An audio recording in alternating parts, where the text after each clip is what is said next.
Selamat malam, perkenalkan nama saya Alan Pito dengan NIM 122370043 dari program studi Teknik Pertambangan. Di sini saya akan menjelaskan jurnal tentang pengantar estimasi sumber daya pada pertemuan ketiga.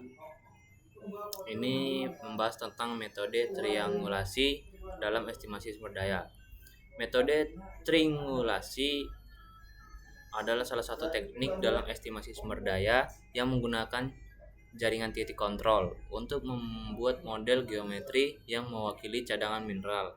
Pada dasarnya metode ini membagi area eksplorasi menjadi sejumlah segitiga dengan memanfaatkan titik-titik pengamatan yang terletak pada lokasi-lokasi yang terukur. Kelebihan metode ini adalah representasi yang akurat, cocok untuk berbagai kondisi geologi dan dapat digunakan dalam software. Nah, untuk representasi yang kuat ini dapat memberikan representasi geometri tubuh biji yang lebih rinci karena menggunakan segitiga yang fleksibel untuk menggambarkan bentuk yang tidak teratur. Cocok berbagai kondisi geologi. Fleksibilitas metode triangulasi membuatnya cocok untuk area dengan tubuh biji yang kompleks dan tidak beraturan. Nah, yang ketiga itu dapat digunakan dalam software. Banyak perangkat lunak geologi yang mendukung metode ini untuk membantu visual 3D-nya. Kelemahannya, butuh data yang lebih detail, memerlukan banyak titik kontrol.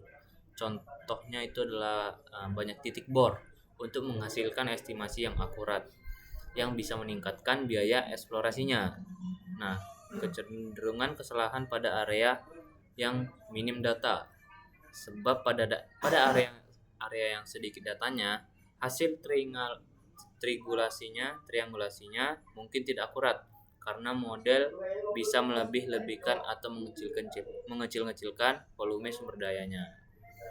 Nah, kedua itu adalah metode poligon dan estimasi sumber daya.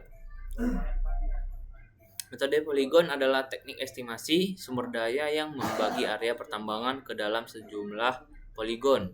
Setiap titik pengamatannya, contohnya bor atau titik kontrol, dikelilingi oleh poligon yang mewakili wilayah pengaruh dari titik tersebut. Kelebihannya itu sederhana dan mudah diterapkan, sebab relatif mudah untuk dilakukan dan tidak memerlukan analisis kompleks.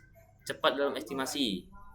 Dengan pendekatan yang sederhana, estimasi bisa dilakukan lebih cepat. Kelemahannya ketidakakuratan pada area tidak teratur, serta tidak akurat untuk geometri yang kompleks.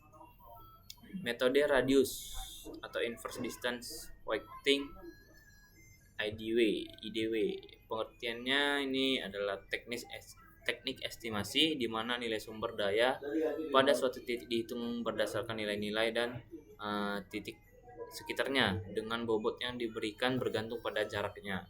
Titik yang lebih dekat memiliki bobot yang lebih besar dibanding titik yang lebih jauh. Kelebihannya sederhana dalam perhitungan, menggunakan data yang tersedia secara optimal.